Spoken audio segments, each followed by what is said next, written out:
When I see people in the Idpro Slack workspace who I don't know ask a question and insert luminary name here rolls out and be like, oh, well, this is my experience. Like that to me is we succeeded, right? At the very least, the organization is helping people connect with peers and learning and giving people opportunities to give back. That's the minimum bar. We're doing a lot more than that. It's doing a lot more than that.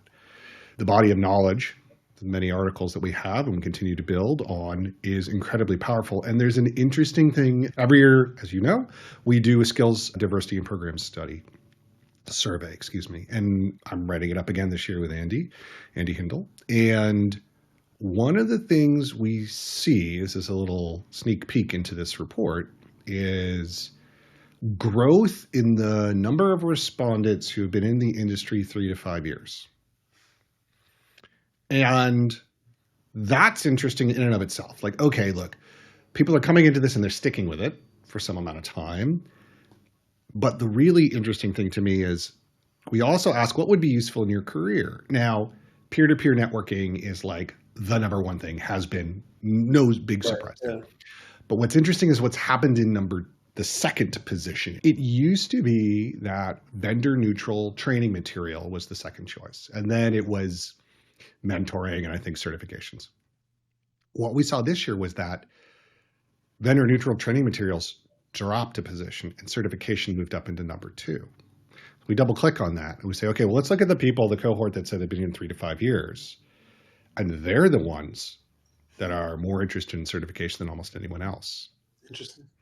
And so I have a pet theory which says 3 to 5 years. What else is 3 to 5 years old? Oh, Idpro is. And the BOK is.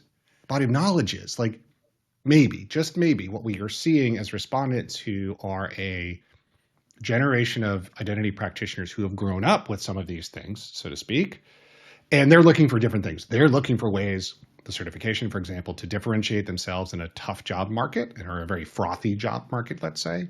And that's really different than someone who's like, look, I have been, a SiteMinder expert, and I just kind of want to know more about federation as a whole, right? Those are two really different people coming at the problem and space. And so I am incredibly heartened when I see results like that in the skills survey that show the idea of providing that neutral, trusted material may actually be working, and we're actually starting to see real quantitative data to show that.